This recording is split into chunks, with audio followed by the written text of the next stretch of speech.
Ya kalau buru-buru kan simpan Udah. bisa. Udah on. Minta Yubi. Berapa?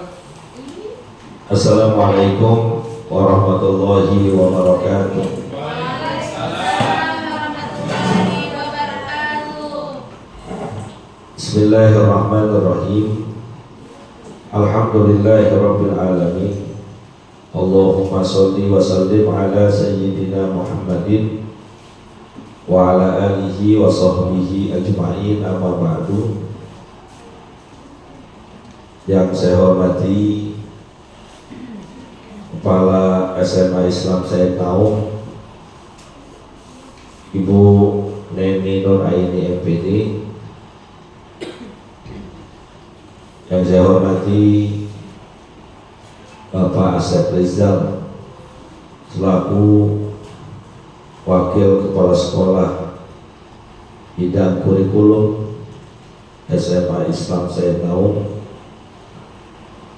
Yang juga saya hormati dan muliakan guru saya Ustazah Lela, mohon izin Ustazah, Bapak Ibu pendidik dan tenaga kependidikan SMA Islam Said Naum. Alhamdulillah siang hari ini kita bisa hadir berkumpul dalam kegiatan rutin Teacher Forum di lingkungan SMA Islam Said Naum. Dan dalam kegiatan Teacher Forum itu setiap bulan memang kami sisipkan pembinaan keagamaan dengan mengambil tema-tema hadis yang terdapat dalam kitab Arba'in Nawawiyah, agar dengan kesibukan kita yang sangat dahsyat luar biasa, dari pagi sampai sore kita ngabdi di Said Naum ini, sudah barang tentu pulang ke rumah badan letih, badan capek, mungkin mengakibatkan ada di antara kita yang tidak sempat untuk hadir di majlis-majlis ilmu yang ada di sekitar rumahnya. Mudah-mudahan ini menjadi air penyiram dari kekeringan rohani yang disebabkan kesibukan kita. Bapak Ibu semuanya, sebelum kita masuk di materi yang sudah pernah saya bagikan, mari kita berdoa kepada Allah Subhanahu wa taala dan baca surat Al-Fatihah untuk diri kita, keluarga kita yang mungkin sedang Allah berikan ujian berupa penyakit. Semoga Allah berikan kesembuhan, Allah pulihkan kesehatannya, Allah berikan kesabaran yang sakit dan juga keluarganya. Dan dengan sebab ujian-ujian tersebut Allah gugurkan dosa dan kesalahannya. Juga kita doakan orang-orang tua kita yang sudah meninggal dunia, khusus ibunda dari Ibu Sarah yang baru saja dipanggil oleh Allah Subhanahu wa taala. Semoga Allah ampuni segala dosa dan kesalahannya, Allah terima amal ibadahnya, Allah jadikan kuburnya raudhah min riyadil jannah. Al-Fatihah.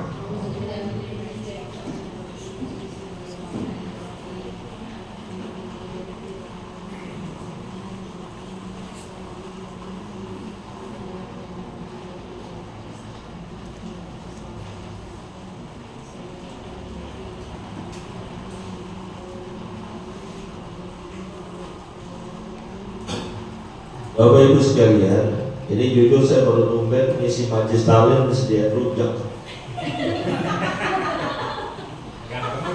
Di tempat lain nggak pernah ketemu beneran. Kalau air putih sering lah ya, kadang kopi kadang kopi kadang kopi kadang kopi kadang kopi. Bu Neni, kadang-kadang saya kalau isi majlis taklim itu kadang-kadang kopi kadang kopi. Kopi nggak level, kita kan jus nanti datang bentar lagi. Jus, ya bagus, sesat ya. Iya. Bapak Ibu sekalian, kehadiran saya di sini bukannya bermaksud ingin mengajar ataupun memberikan tausiah, karena saya yakin dan percaya Bapak Ibu mungkin lebih paham tentang agama dibandingkan saya.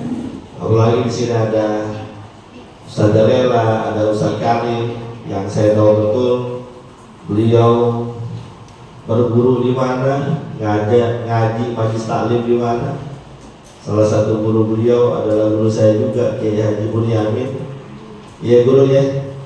Jadi saya sebetulnya ada bagaimana gitu. Ada Ustaz Yudi juga yang merupakan aktivis dakwah, pengisi beberapa majlis taklim di Jabodetabek. Belum lagi ada Pak Heri, aktivis masjid luar biasa. Namun karena memang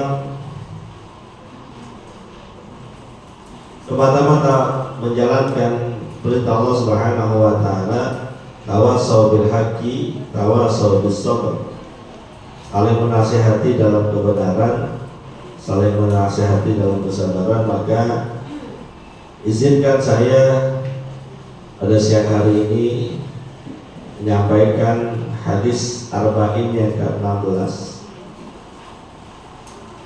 Hadis yang mengajarkan kita agar jadi manusia jangan gampang marah. Saya cerita sedikit ke teman-teman semua. Hadis arba'in ke-16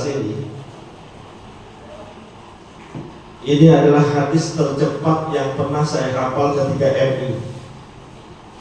Dulu saya ketika madrasah ibtidaiyah itu wajib menghafal hadis arba'in nawawiyah. Jadi dari hadis pertama innamal a'malu binniyat sampai akhir tuh kita diwajibin apa? Dan dari 42 hadis yang ada di arba'in nawawiyah ini, hadis ini nih yang paling saya cepat ngapalin.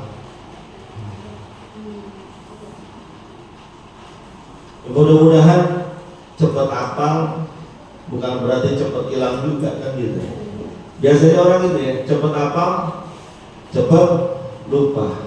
Lama ngapal, lama lupa.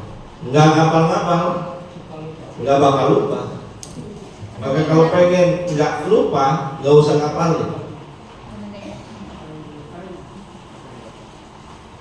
Teman-teman semua, bismillahirrahmanirrahim.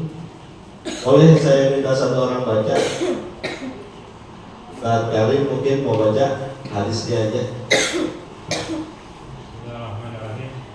An Abi Hurairah radhiyallahu anhu anna rajulan qala lin Nabi sallallahu alaihi wasallam, "Ausini." Qala la taghdab. Faraddada miraran.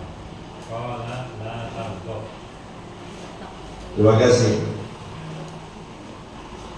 An Nabi Hurairah radhiyallahu taala anhu, hadis ini diceritakan oleh sahabat Nabi bernama Abu Hurairah. Teman-teman semua, kalau kita bicara hadis itu ada yang namanya matan, ada yang namanya sanad. Matan itu isi hadis, sementara sanad itu adalah orang-orang yang meriwayatkan atau menceritakan tentang hadis, namanya sanad. Alhamdulillah saya dulu kuliahnya takhasusnya hadis. Jadi kalau saya disuruh menjelaskan hadis itu paling senang gitu. Karena merasa emang itu yang menjadi pak saya, yang saya pelajari, yang saya kuliah, dan yang saya banyak ambil ilmu di luar itu dengan guru-guru saya itu dalam bidang hadis. Jadi kalau kita bicara hadis itu, kadang kita tahunya hadis itu sahih, hadis itu hasan, hadis itu maudhu, hadis itu dhaif. Padahal hadis itu gak sesederhana seperti itu. Kalau saya ceritain bakalan buyeng nih. Jadi hanya gambaran saja. Maka ketika kita ketemu hadis, baca hadis, pasti depannya itu ada an siapa gitu, an Abdullah bin Mas'ud, an Abdullah bin Umar, an Abi Hurairah, an Abi Sa'id Al-Khudri, an Sa'id bin Abi Waqqas, an Amirul Mukminin Abi Hafs Umar bin Khattab, dan lain sebagainya. Nah itu tuh yang an itu namanya sanad. Termasuk yang menceritakan dari Nabi itu juga orangnya itu termasuk orang-orang yang tergabung dalam silsilah sanad. Dan kalau kita baca hadis, seringkali hadis itu diriwayatkan oleh sahabat Nabi bernama Abu Hurairah. Sering banget. Bahkan kolegian kita jarang banget dengar hadis an Abu Bakr Siddiq, jarang. Bukan nggak ada kita ini nggak ketemu. An Utsman bin Affan, jarang. Yang sering an Abi Hurairah radhiyallahu taala anhu.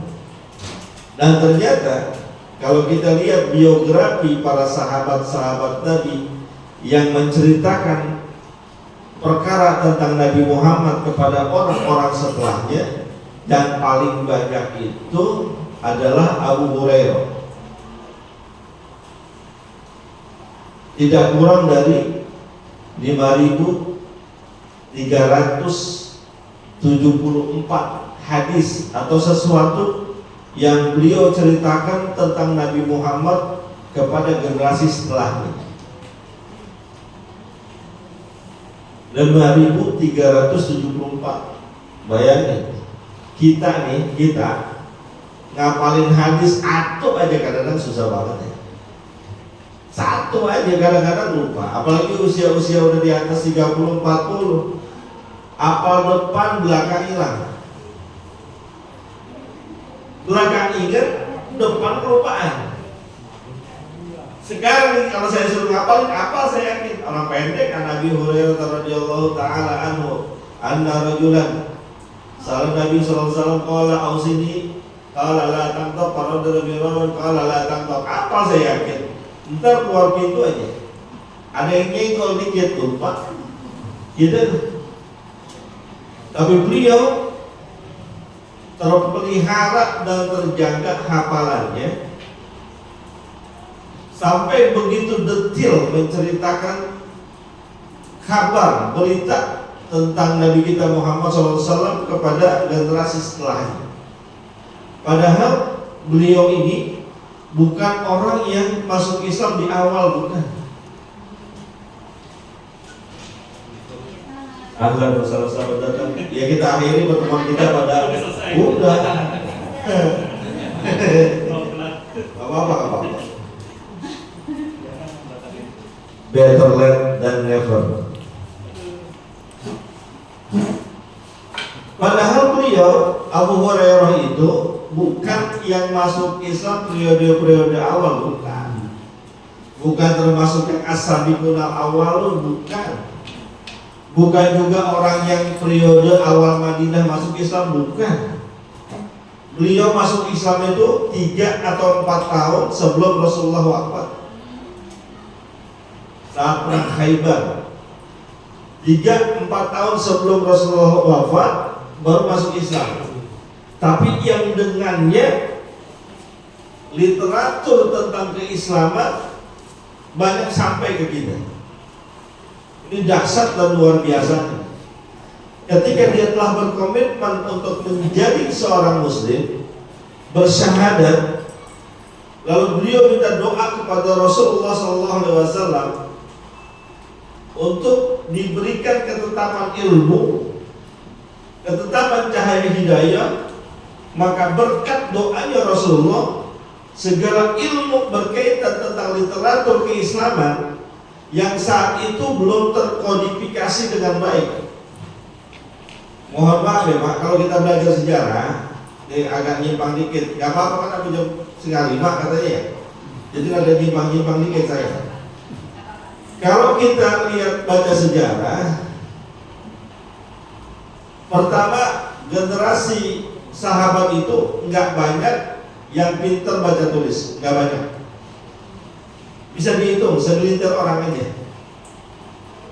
Nah dari mereka-mereka yang pintar baca tulis itu, sebagian baginda Rasul perintahkan mereka menjadi sekretaris. Ada yang sekretaris pribadi, ada yang berkaitan dengan kepemerintahan, ada yang berkaitan dengan penulisan-penulisan wahyu. Di antaranya Sayyidina Zaid bin Sabit radhiyallahu taala anhu. Ini guru PAI apal banget luar kepala nih dulunya. Dan sangat jarang di antara mereka yang mengkodifikasikan ucapan-ucapan Rasulullah di luar Al-Quran. Karena memang pada awalnya Rasulullah nggak perintahkan, cukup yang diperintahkan itu ditulis, dicatat adalah wahyu-wahyu Quran, wahyu dari Allah. Baru kemudian setelah periode-periode Madinah, Rasul izinkan untuk menulis apa-apa yang Rasul ajarkan. Di antaranya itu ada hadis yang sangat masyhur, perintah Rasulullah untuk menuliskan tentang pokok-pokok ajaran Islam kepada Abu Syah, utusan dari Yaman yang masuk Islam. Kata Rasulullah, "Uktubuha li Abi Syah." Tulisin tuh apa-apa yang saya ajarkan untuk Abu Syah. Nah itu adalah tulisan-tulisan hadis yang kita kenal, sebagian besarnya sampai kita sekarang. Jadi dengan 3 atau 4 tahun kebersamaan Abu Hurairah dengan Islam, wabil khusus dengan Nabi kita Muhammad SAW, beliau bisa merekam, bahkan menjadi salah satu sumber pengetahuan Rasulullah yang diajarkan kepada generasi setelahnya. Maka mohon maaf Pak, ini kalau kita lihat-lihat media sosial atau sedikit berinteraksi dengan tulisan atau pemikiran orientalisme. Saya dulu kuliah ilmu hadis. Di 2 semester terakhir saya dikenalkan dengan dosen-dosen yang gak punya agama, dosen-dosen yang hafal Quran, banyak hafal hadis, tapi bukan seorang muslim. Kalau bahasa sekarangnya orientalis. Saya dikenalkan dengan itu. Diajarkan buku-bukunya Ignaz Goldziher. Masa itu udah ketemu di Solo. Ketemu lagi. Itu di buku-buku mereka tuh berupaya sedemikian rupa untuk menjatuhkan seorang bernama Abu Hurairah radhiyallahu taala anhu dengan berbagai macam teori. Bahkan di Indonesia ada tuh, kalau buka TikTok lihat ada seorang namanya Ibnu Syihab. Itu kalau menurut saya sih kayaknya si ahli ya, mohon maaf ya. Lihat TikTok Ibnu Syihab, beberapa kontennya saya komentarin. Ibnu Syihab namanya. Itu menyerang habis Abu Hurairah. Bayangkan kalau Abu Hurairah berhasil digoyang, berhasil dipatahkan, mereka mengatakan mana mungkin orang yang 3-4 tahun bertemu Nabi bisa meriwayatkan hadis yang begitu banyak, bisa meriwayatkan sebagian besar hadis-hadis yang sampai kita sekarang. Kalau teori ini menang, maka berapa banyak literatur Islam yang bakalan rontok. 5.374 hadis yang bersumber dari Abu Hurairah akan ditolak. Maka alhamdulillah Pak, banyak pemikir-pemikir Islam yang mencoba membentengi itu. Ya, salah satunya karena kenapa Abu Hurairah bisa banyak meriwayatkan hadis, karena beliau ada doa dari Rasulullah supaya ditetapkan hidayah, ditetapkan ilmu. Itu tuh kuncinya. Nah, Abu Hurairah itu bukan nama sebenarnya. Itu kalau kata orang Betawi saya, koyokan. Apa koyokan ini? Julukan. Nama aslinya pertama kali Abdus Syam, hambanya matahari. Kemudian setelah masuk Islam dirubah menjadi Abdurrahman bin Sakhar, yang di kemudian hari dipanggil dengan julukan Abu Hurairah, disebabkan karena kecintaannya terhadap hewan bernama kucing. Nah, ini saya pengen jelasin dulu nih. Jadi orang zaman sekarang, mohon maaf nih ya kalau ada saya salah, tapi saya yakin saya nggak salah. Orang zaman sekarang banyak miara kucing, banyak ngasih makan kucing. Bagus gak? Bagus gak kira-kira? Enggak. Bagus gak? Enggak. Ya, yang bilang enggak apa-apa. Ada yang bilang bagus, ada yang bilang enggak. Yang bagus kadang-kadang alasannya salah. Kenapa ente miara kucing? Kenapa ente sayang banget sama kucing? Kenapa ente kasih makan kucing di mana-mana? Jawaban dia, karena Rasulullah cinta kucing, Rasulullah miara kucing. Padahal mohon maaf ya Bapak Ibu, tidak ada satupun riwayat yang valid yang menyatakan Rasulullah miara kucing. Yang valid benar Rasulullah itu punya kuda, punya kendaraan kuda yang beliau rawat dengan dahsyat luar biasa. Nah, adapun Abu Hurairah itu, kucing itu nggak di Jakarta, nggak di Bogor, nggak di Madinah, adalah binatang yang biasa berkeliaran. Biasa berkeliaran. Makanya ada hadis yang mengatakan liurnya kucing itu nggak najis, karena dia termasuk yang min tawafin, termasuk binatang yang biasa berkeliaran di sekitar kita. Nah, Abu Hurairah itu saking cintanya sama kucing, diriwayatkan ketika dia lagi duduk, kucing tidur di bagian bajunya. Bajunya bukan baju kayak kita, ada celananya, celana panjang, baju-baju orang Arab dah, gamis gitu ya. Nah, ketika tuh kucing lagi pules-pulesnya, beliau Abu Hurairah pengen pindah ke tempat lain, pengen pergi. Kalau kita ngelihat kayak gitu gimana? Tuh kucing kita bangunin, gitu kan, kita usir. Beliau enggak, saking enggak maunya ganggu kucing yang lagi tidur, digunting bajunya. Bajunya digunting sehingga menyisahkan bagian yang ditiduri oleh kucing.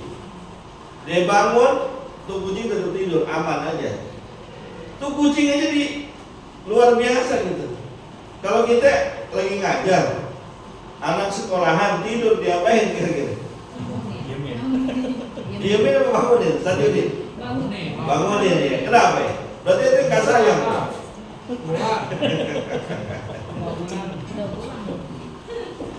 Ada bentuk kasih sayang kita yang lain yang dibutuhkan dia. Saat itu dia butuhnya bukan tidur, butuhnya ilmu. Makanya kita bangunin. Dan beliau Abu Hurairah itu kalau kemana-mana karena sering berkasih sayang dengan kucing, kasih makan kucing, itu kalau kemana-mana sering ikutin kucing, makanya julukannya Abu Hurairah. Gitu. Banyak kucing, gitu ya. Jadi itulah Abu Hurairah, luar biasa.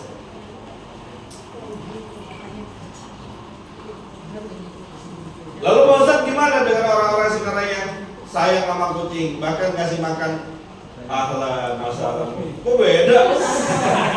Yang minta kopi siapa yang dapat? Kopi siapa? Gak apa-apa.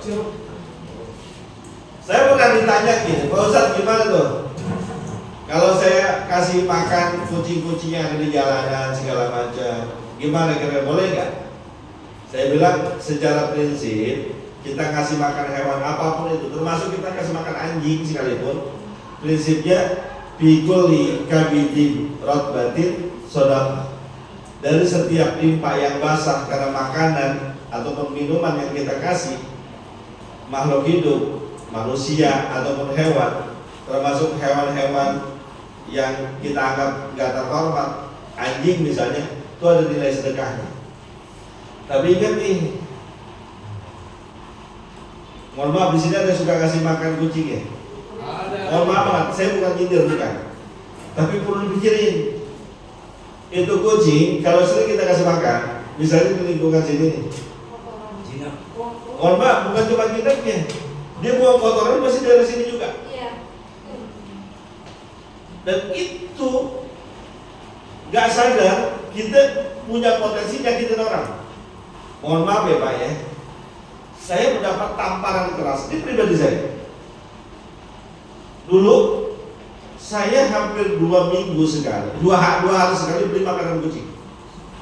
Hampir 2 hari sekali beli makanan kucing. Yang berapa tuh sekilonya, 28.000 apa berapa ya. Setiap pagi saya mau berangkat ngajar, itu saya taruh di tempat panjang makanan kucing. Pulang udah habis, besok saya isi lagi, pulang habis, besok saya isi lagi, pulang habis. Pikiran saya nih, bagus kan amal, cakep ya, pahala nih gue dapet. Alhamdulillah, kucing pada doyan. Suatu ketika sebelum subuh, ya kita udah bangun, kita nunggu waktu subuh. Ada tuh tetangga saya yang lagi nyapu,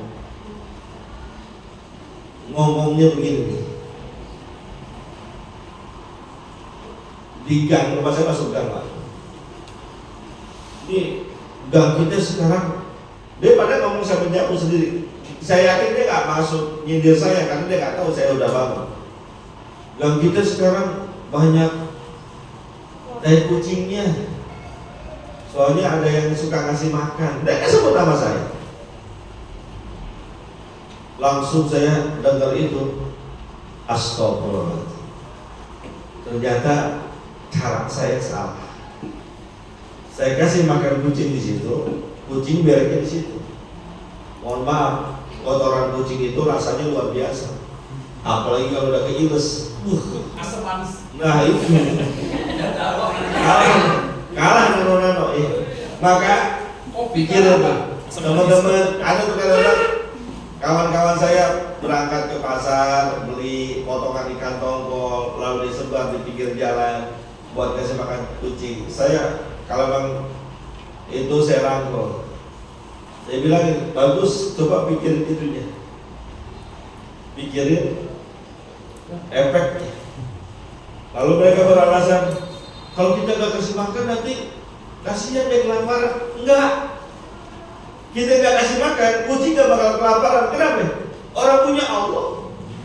Allah yang katakan wa ma min dabbatin bil ardi illa 'ala Allahi rizquha.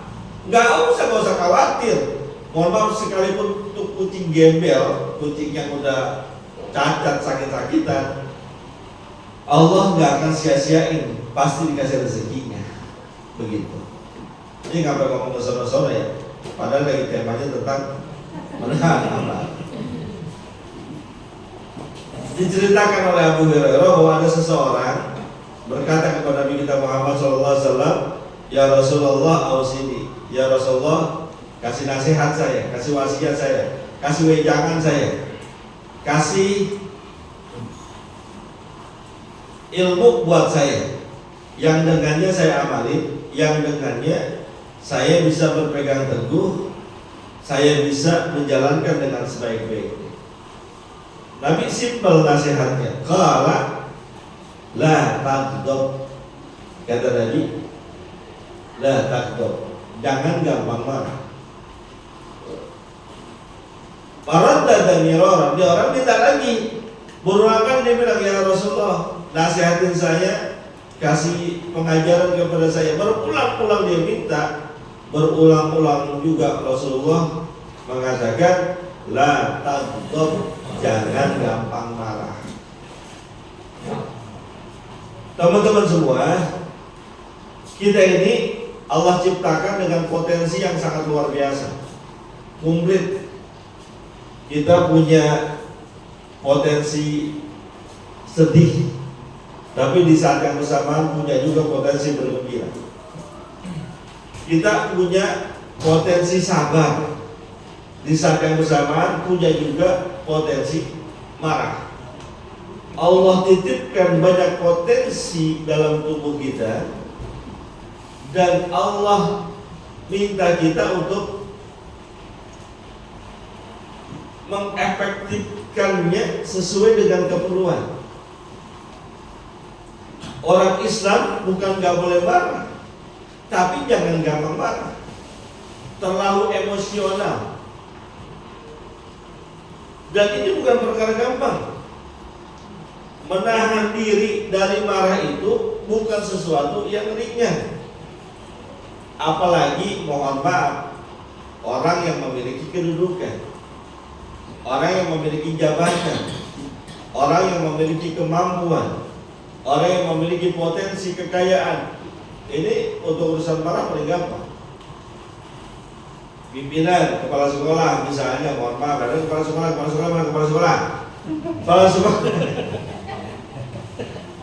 sekolah untuk marah-marah ke bawahannya gampang. Kenapa ya? Punya potensi, punya power, punya kekuatan. Wakil kepala sekolah juga begitu, punya bawahan yang bisa disalah-salahin, yang bisa diomel-omelin. Jangankan memiliki jabatan, tiba punya uang aja orang gampang marah. Nih misalnya Bang Ustaz Abdul Karim habis dapat gulusuran 100 miliar misalnya. Iya kan, amin ya. Saya temennya nih 100 miliar udah kamu bagian pun. 100 miliar ada yang nyolek dikit, Betawi lagi, rawa belum, bukan main. Ada yang nyolek dikit itu jangan macam-macam. Jangankan pekarangan rumah lu, pala lu jual gue beli. 100 miliar. Tuh. Kenapa dia bisa ngomong gitu? Karena ada potensi kekuatan yang dia bisa berbuat itu. Dan orang yang gampang meluapkan amarahnya justru tidak diapresiasi oleh baginda Rasul. Ustaz kata siapa? Tuh buktinya Umar bin Khattab. Umar bin Khattab itu bukan gampang marah. Umar bin Khattab itu galak, tegas. Dia gak pemarah. Umar bin Khattab itu galak, tegas. Beda galak, tegas dengan pemarah. Pemarah itu gampang tersulut emosinya. Permasalahan yang bisa diselesaikan dengan kedamaian, justru dia gak mau tuh dengan damai. Kalau bisa dengan marah-marah, kalau bisa dengan nunjuk-nunjuk, kalau bisa dengan mukul-mukul, kalau bisa dengan gaplok-gaplok. Tapi kalau Umar bin Khattab memang tegas dia. Makanya yang tegas begitu mendapatkan apresiasi dari Nabi. Luar biasa loh apresiasi Nabi kepada Umar bin Khattab. Dalam sebuah riwayat hadis yang sahih dikatakan, "Laukana ba'di nabiyyan lakana Umar." Kata baginda Rasul, ini sebagai bentuk apresiasi beliau kepada Sayyidina Umar bin Khattab. Gak lagi Umar bin Khattab bukan pemarah, bukan orang yang gampang marah, dia tegas. Kalau seandainya setelah saya ini meninggal dunia ada lagi Nabi, maka yang pantas jadi Nabi adalah Umar bin Khattab. Umar galak, tegas. Saking galaknya, saking tegasnya. Ya, selamat ya. Semoga ibundanya diberikan kesehatan oleh Allah. Amin. Umar bin Khattab itu saking galaknya, saking tegasnya. Kalau lewat jalan gang, ini dia masuk dari sono, dari depan. Mas Mansur mau ke saya tahu. Jalan tuh dari depan tuh yang banyak pondok. Lalu setan di ujung sono mau jalan situ juga, kabur tuh setan. Cari jalan lain. Daripada ketemu Umar, mendingan mau pindah, cari jalur ke Umar. Nah kita kembali, orang yang mendapatkan apresiasi dari Nabi justru mereka yang bisa menahan amarahnya. Kata Nabi, "Laisa syadidu bisur'ah, walakinna syadid alladhi yamliku nafsahu indal ghadab." Bukanlah orang yang hebat, orang jawara, orang keren, mereka yang senantiasa menang pergulatan. Kalau duel sama siapa aja menang, bukan. Berantem sama siapa aja menang, bukan. Bukan yang kemana-mana bawa golok, bukan yang kemana-mana dia menunjukkan kekuasaannya, bukan. Tapi orang yang hebat, orang yang keren, orang yang sangat luar biasa adalah mereka yang mampu menahan dirinya ketika marah. Yang liku nafsahu indal ghadab, menguasai dirinya ketika potensi marah itu bisa diluapkan. Ini yang luar biasa. Mohon maaf nih, bapak-bapak nih, ini udah pernah nikah semua kan? Udah pernah nikah kan? Ada yang belum nikah? Ada. Siapa? Mas-mas. Ya Allah, cepetan lah kiamat udah bentar lagi. Mohon maaf nih, bapak-bapak yang udah pada nikah. Kita pulang capek kerja, capek banget ya. Nyampe rumah, bini marah-marah. Nyampe rumah, bini marah-marah. Ada kayak gitu? Enggak ya? Ya udah. Nyampe rumah, bini marah-marah. Kita capek, bini marah-marah. Kan yang enak kita timbalin tuh. Lu marah kenapa? Kan begitu. Tapi yang diminta oleh Rasulullah adalah yang liku nafsahu indal ghadab. Kan mohon maaf nih, bukan saya mendiskreditkan ibu-ibu ya. Kadang kita laki itu gampang tersulut emosinya dengan kecerewetan perempuan. Rata-rata perempuan cerewet nih. Bu, yang jawab ibu-ibu jangan jawab bapak. Bu, kalau perempuan cerewet betul apa kagak ya? Bu, enggak ya? Tapi kadang-kadang perempuan cerewet kan ya? Ada. Nah, laki-laki itu kadang nggak pengen dicerewetin. Perempuannya cerewet, laki-lakinya nggak pengen dicerewetin. Pulang kerja capek, yang istrinya nanya macam-macam, lalu yang lakinya males ditanya macam-macam, akhirnya keluarlah emosinya. Ini nih, ingat nih, kita nih, siapapun mau laki mau perempuan, kalau pada permasalahan yang tidak perlu sampai emosi selesai, ya udah nggak usah pakai emosi.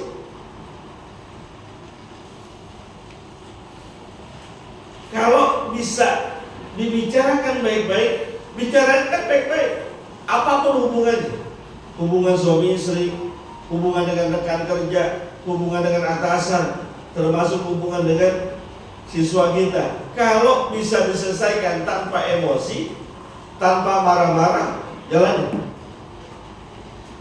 Saya belum pernah ngerasain sih anak murid sini, apalagi orang Tenabang ya. Belum tahu Ustaz anak sini, ya Allah. Emang itu ujian buat kita ya. Saya tahun 2017 masuk ke SMP. Saat itu SMP setengahnya IT, setengahnya belum. Hanya tuh satu itu. Setengahnya IT, setengahnya belum. Saya kebagian juga ngajar yang belum IT. Ada siswa kelas 9. Saya nggak sebutin namanya dah, takut pada kenal. Itu setiap saya masuk ke kelas nggak pernah melek. Setiap saya masuk ke kelas nggak pernah melek. Tidur, mending kalau tidurnya di bangku ataupun di meja. Tidur di belakang rebahan, tuh bayangin. Setiap kita masuk kelas, waktu itu saya ngajar PAI itu 4 jam, berarti seminggu bisa 2 kali saya masuk kelas. Masuk situ tidur, masuk situ tidur. Tuh kalau kita bangun ini matanya orang melek sebelah doang. Pak, saya nggak tahu banget Pak, tuh bayangin. Kalau ngikutin emosi, jamnya jam habis zuhur lagi. Loh, ngajar habis zuhur, iya kan? Ketemu siswa yang kayak gitu, gajian pending. Bagaimana rasanya coba?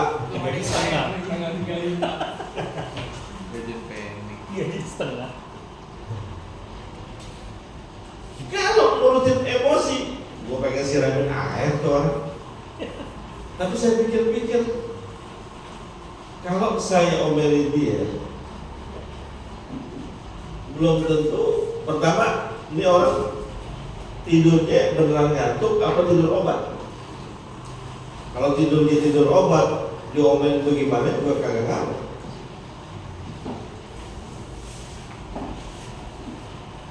Tapi itulah dinamika. Kita ngajar di wilayah Tanah Abang yang input muridnya berbagai macam latar belakang, pasti ketemu banyak hal-hal yang gak serk sama kriteria kita. Tapi bagaimana memposisikan diri kita nggak gampang marah itu penting. Bedain lagi dengan tegas. Tegas tetap aturan ditegakkan, tapi jangan gampang marah. Jangan tersulut emosinya. Lihat tuh, dalam surat Ali Imran, Allah kan diawali dengan firman-Nya wasari'u ila maghfiratin min rabbikum wa jannatin 'arduha as-samawati wal ardu 'iddat lil muttaqin. Allah minta kita untuk segera menuju ampunannya, segera menuju surganya Allah, di mana surganya itu untuk orang-orang yang bertakwa. Allah cirikan tuh orang-orang bertakwa, alladzina yunfiquna bis-sarra wad-dharra. Di antaranya lagi wal kaziminal ghaidha wal 'afina 'anil nas. Itu orang bertakwa tuh. Korelasinya dengan hadis ini. Wal kaziminal ghaidha wal 'afina 'anil nas. Orang yang mampu menahan amarahnya, mampu menekan emosinya dan memaafkan kesalahan orang. Itu tinggi banget tuh. Kualitasnya luar biasa. Gak tanggung-tanggung Allah bilang buat mereka surga. Gak tanggung-tanggung Allah predikatkan kepada mereka derajat ketakwaan. Kadhiminal ghaidha, nahan amarah, wal 'afina 'anil nas, maafin orang. 2 sifat karakter yang zaman sekarang sulit kita terapkan. Gue sih kagak marah, enggak marah. Coba kalau untuk maafin, tak dulu dah. Marah gak tuh kira-kira? Ya marah. Enggak, gue enggak, beneran enggak, gue marah enggak. Coba salaman, enggak kan, gue sampai salaman udah. Oh yang itu udah gue maaf, gue udah gak marah. Enggak. Kalau bisa menahan amarah semaksimal mungkin, gampang hatinya untuk memaafkan orang lain. Itu dalam hadis yang mungkin banyak teman-teman dengar, ada 4 hati yang jiwanya nggak bakal dibakar oleh api neraka. Di antaranya adalah qalbun layyin, hati yang lembut, yang gampang maafin orang. gampang maafin kesalahan orang. Di tengah rasa egois kita, di tengah rasa merasa benar kita, memuncak dan tinggi. Tapi qalbul layyin, hati yang lembut, yang gampang maafin orang. Lihat dah Rasulullah, kalau baca biografi Rasulullah, teman-teman saya yakin dan percaya udah banyak yang baca biografi Rasulullah dari berbagai macam versi. Rasulullah dalam berbagai gambaran kehidupannya adalah tipe orang yang di rumah enggak gampang emosian, di jalan enggak gampang marah, ketemu musuh emosi stabil. Itu sulit banget itu. Saya sendiri belum tentu bisa. Di rumah enggak pernah kedengaran ngebentak, enggak pernah kedengaran suara keras.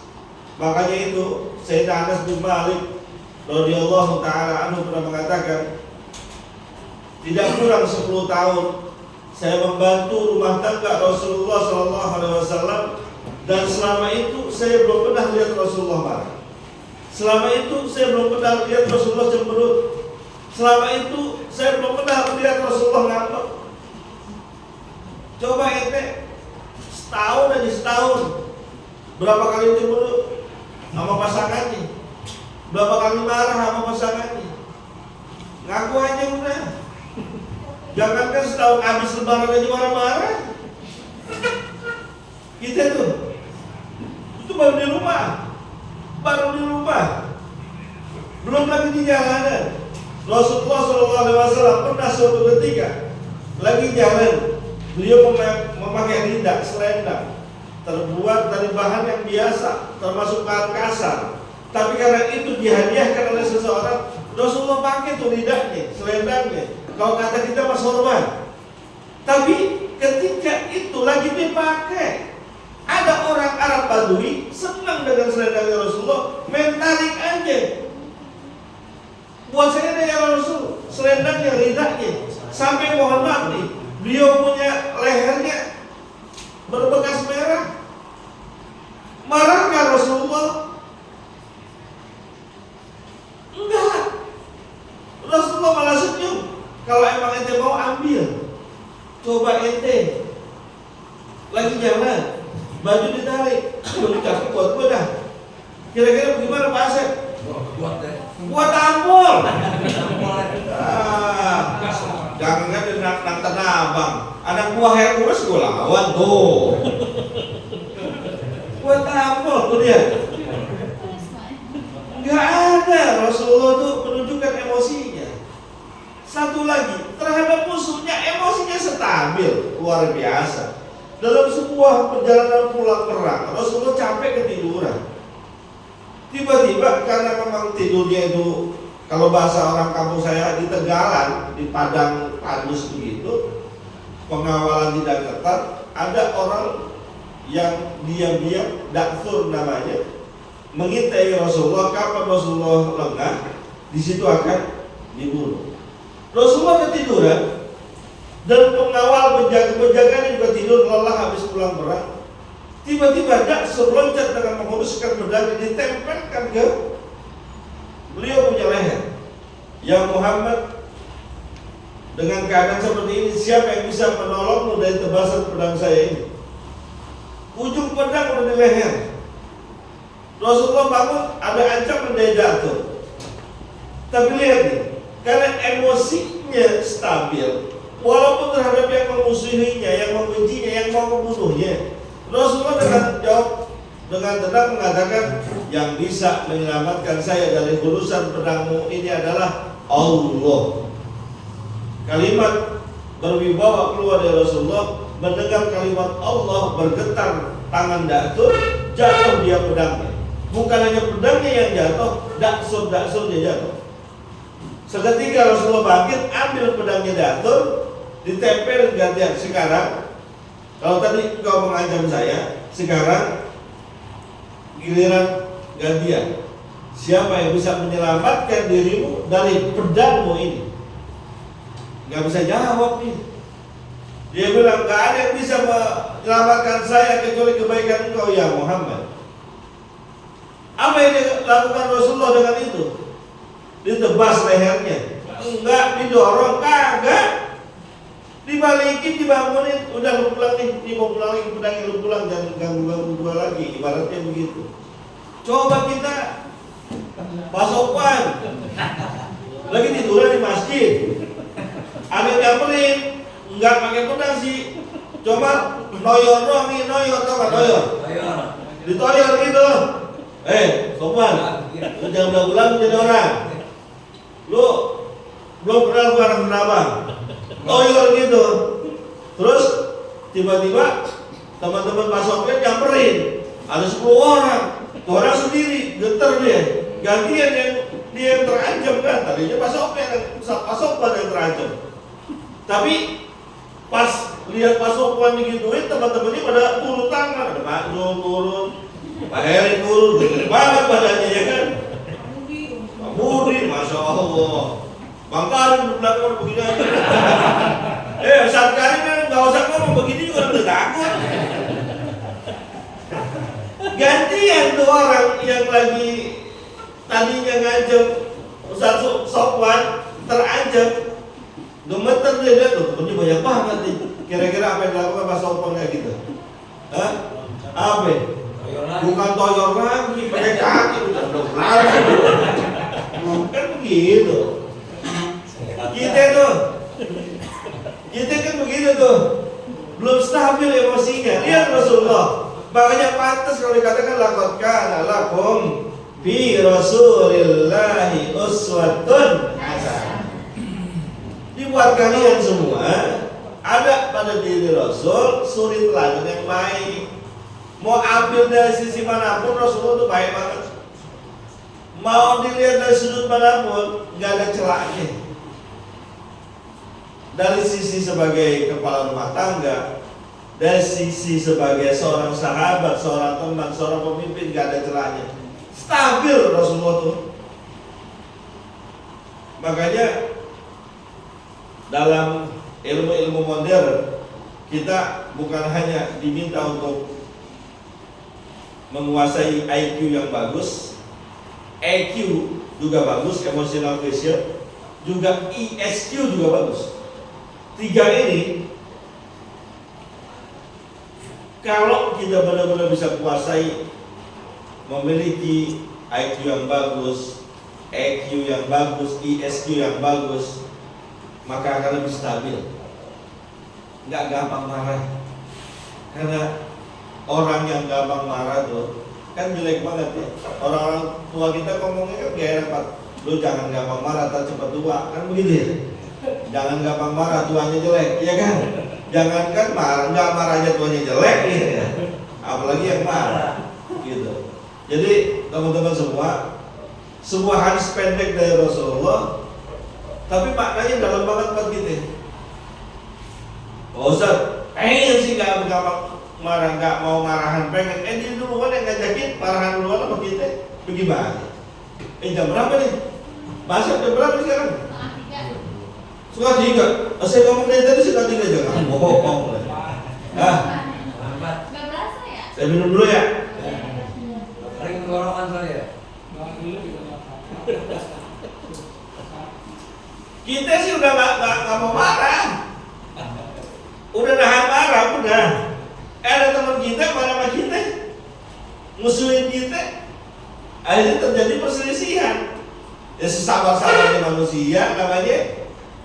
Udah kalem banget dah, udah gak mau marah. Saudara marah sama kita. Ada kan saudara sama saudara marahan ya? Musuhan ada kan saudara sama saudara? Banyak. Yang di sini enggak kali lah. Wah, orang luar sono ya ngajar di tempat lain, di Gita Kirti. Tapi dulu pernah ngajar di sini katanya. Kenapa? Saudara sama saudara musuhan, teman sama teman marahan, gara-gara beda pendapat, musuhan, marahan, bahkan nggak sampai negoran, itu juga nggak boleh.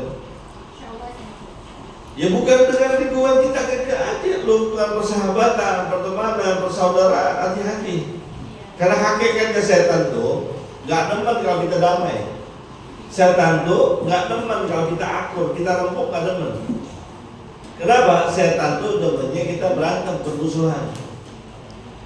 Innama yuridu syaitan ayyuqi'a bainakumul adawah wal baghdha. Kan begitu setan pengennya. Musuhan, marahan. Jadi kalau kita marah nggak boleh, marahan boleh nggak? Ayo saya coba tanya, kita marah sebaiknya jangan. Marahan boleh nggak? Boleh. Boleh nggak marah? Suami sama istri marahan nggak kadang-kadang? Marahan kan? Nggak negor itu, pernah nggak negor suaminya? Pernah kan? Emang ketahuan soalnya.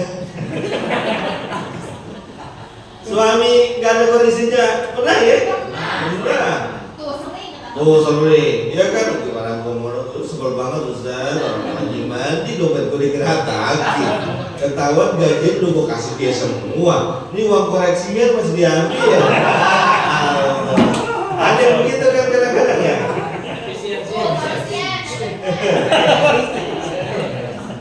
Marah itu suaminya kagak ada gue bodoh amat gue diemin aja. Pak mau kopi nggak? Diem aja. Susu pak, susu mau kalau susu. Susu mau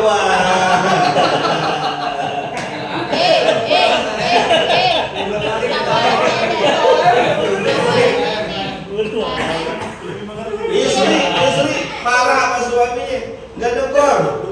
Suami biasa pulang dari sekolah jam 4, nyampe rumah setengah 5. Habis maghrib baru nongol. Ngopi dulu bro. Assalamualaikum.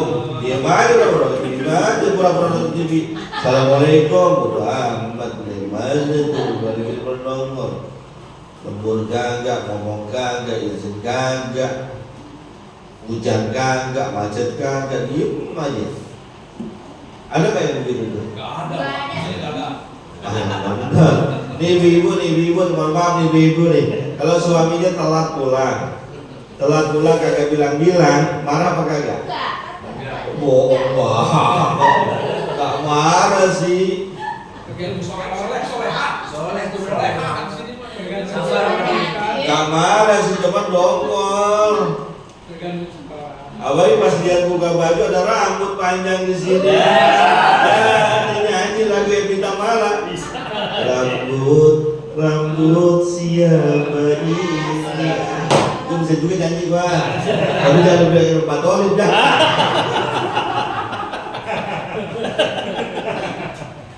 Aman gak ada musik? Marah Pak, pasti kadang kita ketemu sesuatu yang tidak sesuai dengan seharusnya marah. Apalagi pasangan, gajian tanggal 25, iya kan? Udah masuk tanggal 17 kan lagi seret-seretnya tuh ya. Tuh, genting tuh urusan tuh. Gajian tanggal 25, ini tanggal 17 tuh lagi seret-seretnya. Nggak boleh kecolek dikit. Beneran. Minggu pagi kita ada suka mancing gak sih? Nggak ada ya? Nggak ada suka mancing? Kalau nggak ada suka mancing, goblok. Saya suka mancing Pak, beneran. Saya suka mancing, tapi bukan hobi. Suka mancing. Paus 3 nih ya kan?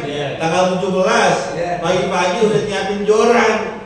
Udah ngaduk-ngaduk umpan. Udah beli kerotok, udah beli pelet, udah beli kinoy. Ya kan udah dipaikin segala macam. Gue tahu dah, gue tukang mancing juga. Ini udah apa lu mau mancing sih Bang? Pagi-pagi udah urusin ikan urusin makanannya. Anak lu udah kelurusin. Ya kalau mancing tuh bayarin mahal biayanya. Lu bayangin deh, kalau mancing, apalagi pakai sarden, lu tahu sarden? Dencis kalau kata orang dulu. Iya kan? Kalau buat anaknya mereknya Maya, yang harganya cuma 14.700. Buat ikan mancing botan 24.700 harganya. Kan gile tuh, betul Pak Rusdian?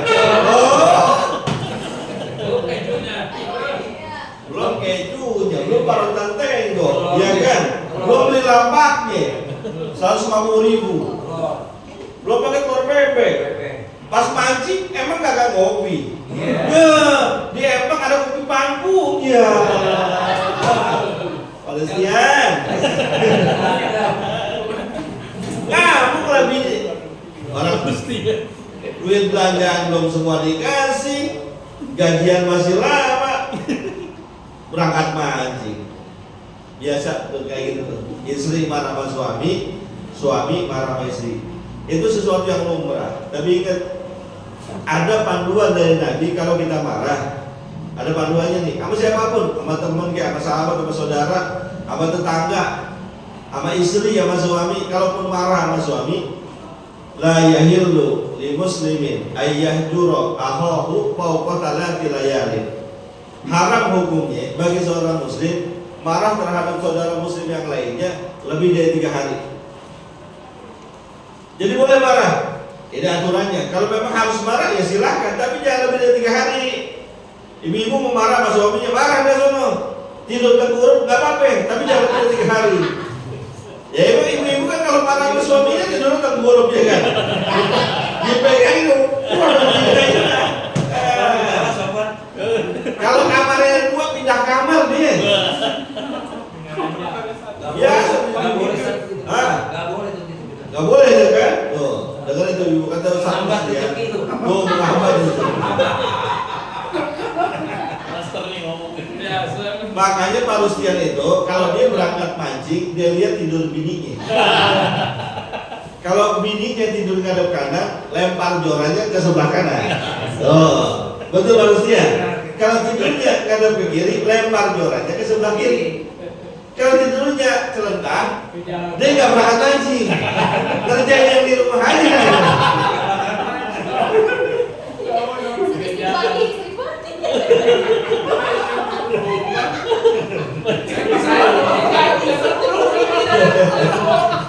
Sedih, biarin gede sebelum waktunya dia mah.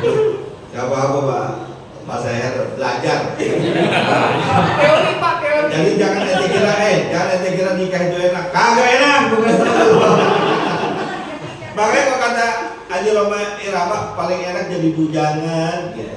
Kemana-mana nggak ada yang larang. Tuh.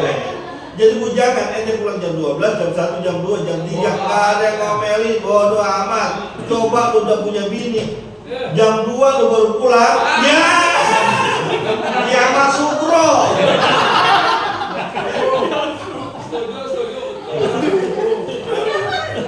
Lu mau alasan apa juga, alasan ronda, siskamli, kagak bisa. Rapat masjid apalagi, mana ada rapat di bawah pulang malam, kagak ada. Udah. Terus ya udah jadi bujangan aja, nggak usah kawin udah. Jadi kalaupun marah sama pasangan kita jangan lebih dari 3 hari. Jangan lebih dari 3 hari. Tidur di sekolah. Ya skorsingnya cukup 3 hari aja.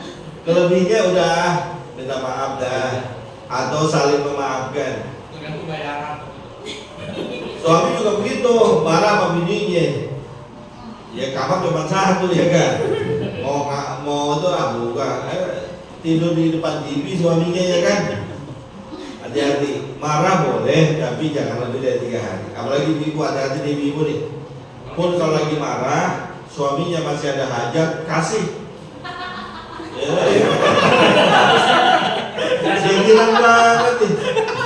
Gak ada jendela nih. Gue ngomong sebebas-bebasnya. Bukan ada buat jendela, serius lagi kayaknya. Tapi Ustaz, tergantung setoran kalau kenceng enggak juga. Oh gitu. Kalau kenceng kena juga ya? Kalau ada setorannya nggak sekejap. Emang gitu ya, bener-bener. Mohon maaf bapak-bapak. Kalau ibu mah ya, ibu-ibu nih, kita nggak pulang 3 hari nggak apa-apa, yang penting ninggalin duit, ya kan? Kita pulang jam 2, jam 3 nggak apa-apa, yang penting pulang bawa duit. Kita pergi mancing dari pagi sampai sore nggak apa-apa, yang penting tinggalin duit. Kita nggak pulang mati juga nggak apa-apa, yang penting dapat duit. Gitu orangnya duit. Apalagi atap udah naik lagi. Udah tuh. Jadi begitu ya. Jadi mohon maaf ya yang ibu-ibu pun ketika lagi marahan tiba-tiba suami punya hajat. Kan cuaca kata gubernur DKI ini lagi nggak betul. Sore panas panas begitu nih. Tiba-tiba dia lagi marahan. Tiba-tiba malam hujan geledek. Namanya dingin ya kan. Suami nyenggol-nyenggol kasih kode ya kan. Kan kodenya nih kadang-kadang kodenya nih, kodenya ujung jempol di oleh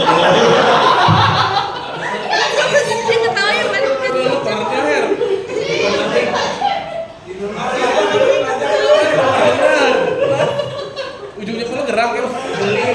suami ada hajat sama istrinya, dia lagi marah nih. Suami lagi hajat sama istrinya, lagi marah. Istrinya nolak, gak boleh.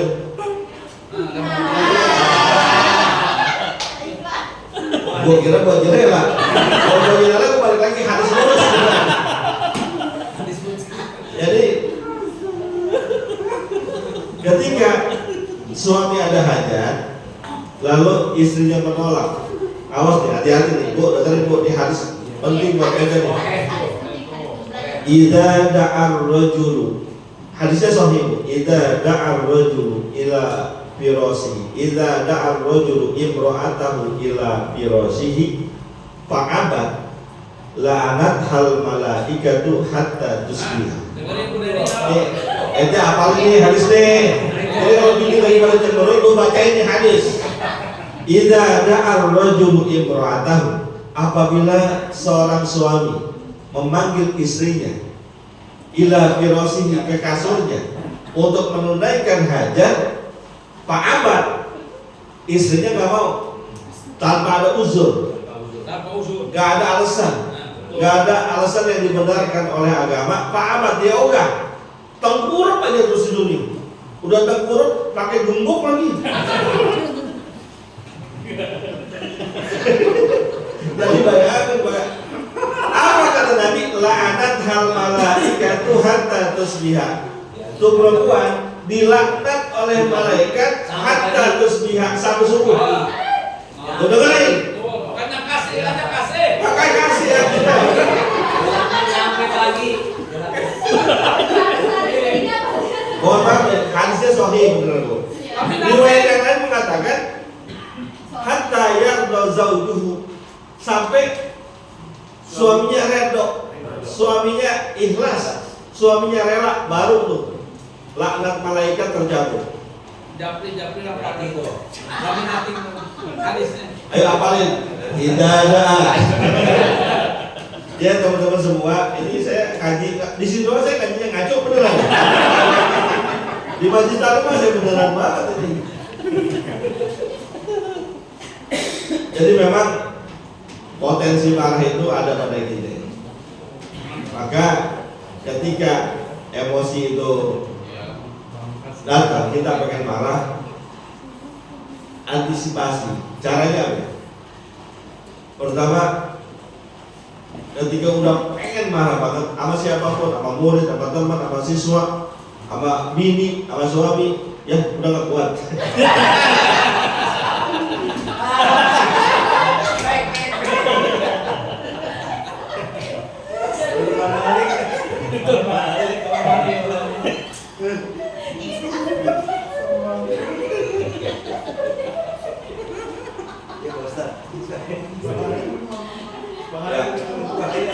Lagi mau muncak emosinya sama siapapun, udah sama bini nih lagi mau marah banget nih. Bini sama suami udah mau pengen marah banget, pengen nyap-nyap, kalau kata orang betul pengen nyap-nyap, udah. Ya bang, dompet kita digeratakin saya pengen nyap-nyap nih kan.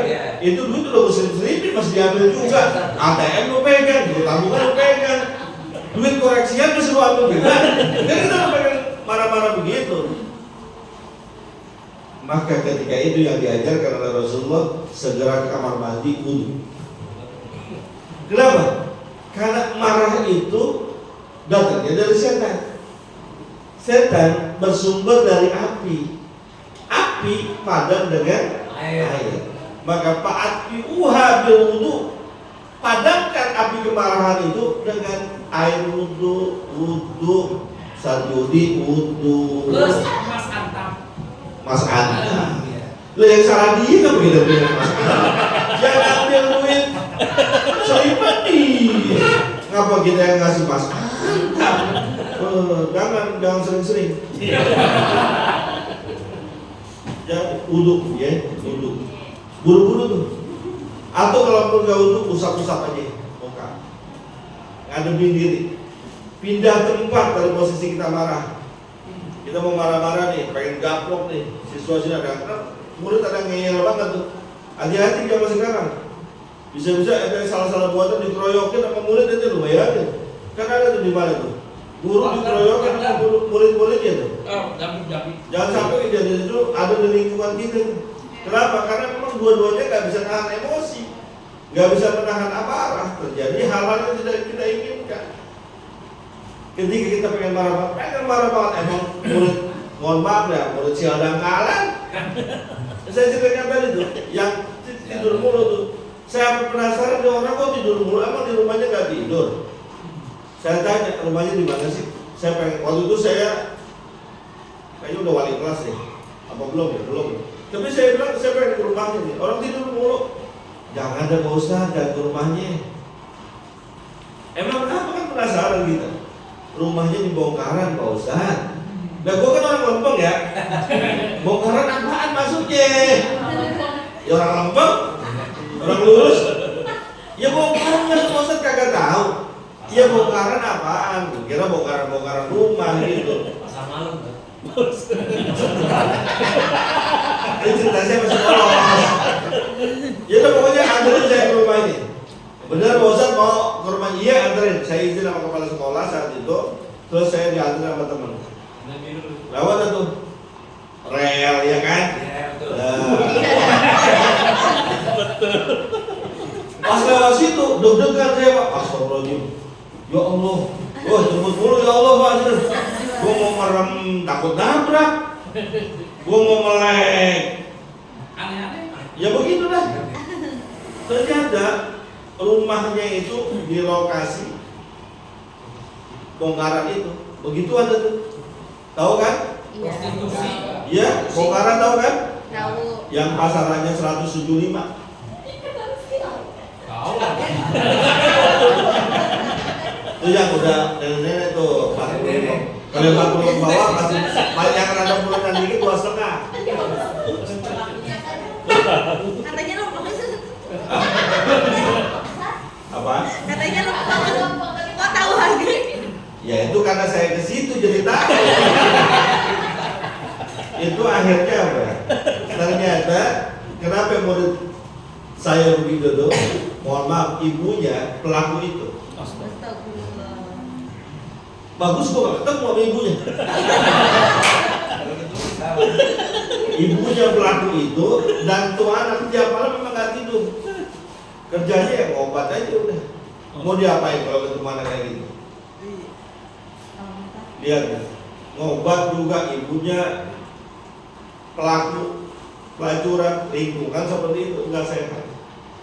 Nah ini sebetulnya PR banget buat kita tuh. Daerah pinggiran seperti itu. Saya dulu punya komunitas, punya kawan-kawan yang memang berdakwah di lingkungan itu.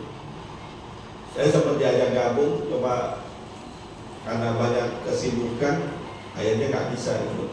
Itu harus disentuh. Mungkin Satyudi atau Sarkarim, silahkan yang mau berdakwah di tempat-tempat kayak gitu silahkan. Mas Aher gitu. Udah ya, nggak usah lama-lama ngajinya. Bukan, ini kan udah jam 3 lewat ya. Saya nggak mau ngambil hak Bapak Ibu semua karena Bapak Ibu absennya jam 3. Ya kan? Betul kan? Betul. Iya, saya nggak mau. Saya tanya, boleh tanya Bu Kepala Sekolah. Saya bilang, kalau kajian sampai jam berapa? Karena jam 5 jangan, kasihan. Karena yang punya suami pasti ditungguin sama keluarganya, sama suaminya. Yang punya istri juga ditungguin. Jangan sampai gara-gara kajian jadi timbul fitnah. Lu dari mana bang? Jam segini baru pulang. Nah, digaji apa? Acik. Model kayak lu ngaji, masjid depan rumah, musola depan pengajian lu gak pernah nongol. Begitu kalau pada marah aku juga disebut. Maka mohon maaf banget ibu-ibu, bapak-bapak sekalian, saya nggak mau ngambil hak bapak ibu karena bapak ibu absennya jam 3. Kalau saya mau ketahuan absennya jam 4, yang masuknya jam 8 saya mah. Jadi saya akhiri kajian kita. siang hari ini. Dan mohon maaf ya kalau rada-rada ngelantur, rada-rada ngaco dikit. Bagus kan, jadi jangan tuh. Bagus. Ya makanya saya bilang tadi, cuma di sini doang saya rada ngaco. Yang lain mah lurus banget saya Bang. Ya, mudah-mudahan ada manfaatnya. Kesimpulannya Pak. Terusin cerita pengkalan. Oh cerita Pak. Jadi kalau mau karat itu udah nama Jabal Ahdor. Nah, dia tahu tuh Jabal Ahdor ya. Jadi saya akhiri dengan sebelumnya kesimpulan bahwa kita punya potensi marah, kita punya potensi emosional, tapi marah kita, emosional kita jangan diluapkan sembarangan, tapi kita kelola. Mudah-mudahan ada manfaatnya. Al-Fatihah.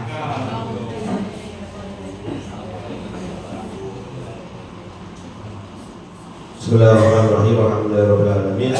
Allahumma shalli wa sallim ala sayyidina Muhammad wa ala ali sayyidina Muhammad. Allahumma ighfir lana wa liwalidina warhamna warhamhum kama rabbawna shighara. Rabbana fa'alna bima 'allamtana rabbi 'allimna ma yanfa'una. Wa sallallahu ala sayyidina Muhammadin wa ala alihi wa sallam. Alhamdulillahirabbil alamin.